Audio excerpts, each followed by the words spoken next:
So you've been out in the snow, having an adrenaline-packed day. You get in, we want to provide the perfect beer for that occasion. Cheers.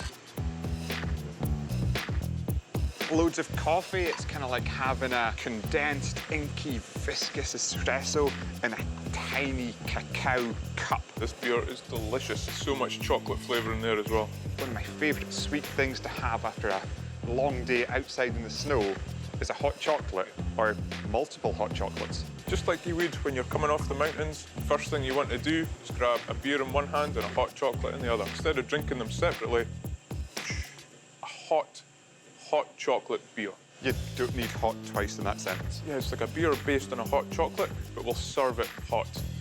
Serve it hot. Is this normal where you come from? No.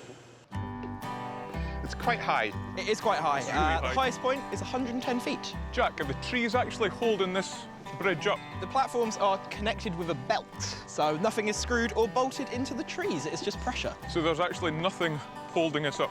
Nope, apart from belt. I hope they're good belts. And here are the needles. Be careful. Be careful. There we go.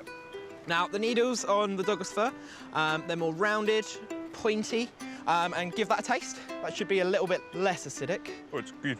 It's a bit less intense than the last one, but you've got still a bit of citrus character, but a really nice resin kicking in underneath. Sounds stupid, but it's almost like biting into the forest itself. Get that piney rainforest, kind of herb characters in there too. So if we can take your passion for chocolate, our passion for beer, I think the resultant hot chocolate beer is going to blow people away. Well, come on back, let's check it out. After making Chef Haley's acquaintance, the guys start boiling some milk, while she preps the rest of the ingredients. This one here is quite bitter. You can try it if you like. It's an 85% cocoa mass chocolate. As you said, so much bitterness, it just smashes you in the face like a sledgehammer, but underneath that bitterness, there's fruitiness, but dark fruit, plums, raisins. It's fantastic. So at this point, let's emulsify this cocoa in here. Toss that in. So we're just trying to make sure that this is all mixed together and smooth. Now it's up to a boil. Pour it over top of the chocolate calyx there. Oh, Lord. Yep, it's good. Magic. Good job. Okay, now stir. Yeah. Now we'll just add some beer to this pot. The beer that we're going to try it with is a Main Street Brewing Stout.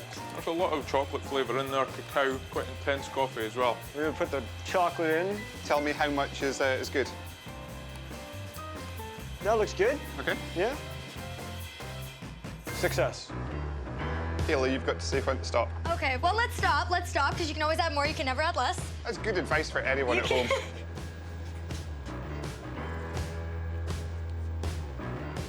Ooh, it's a lot different now with that honey, actually.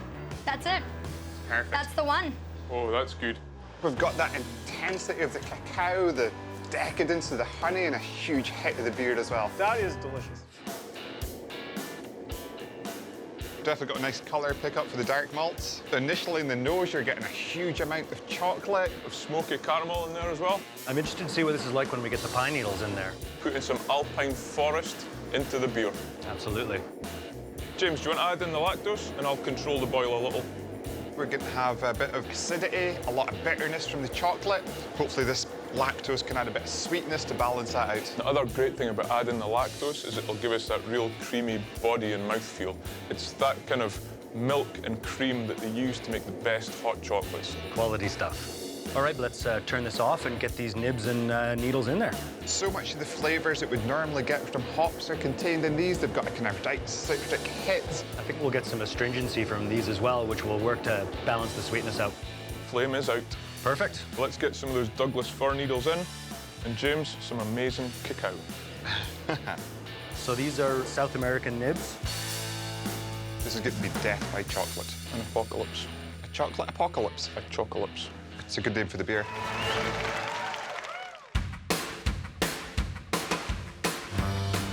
First of all, you're going to get masses of chocolate, but if you dig underneath that, there's so much complexity in this beer. You're getting the piney, resinous notes of the pine needles. The whole time you're getting the contrast between hot and cold, bitter and sweet.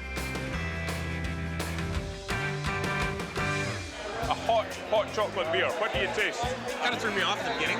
I wasn't really sure what to expect, but kind of the more I got into it, the more I realized how complex it was. The chocolate came through like really forward. The coolest part of it is the spruce. It cleans up the chocolate, it makes it a little more fun to drink. Plus,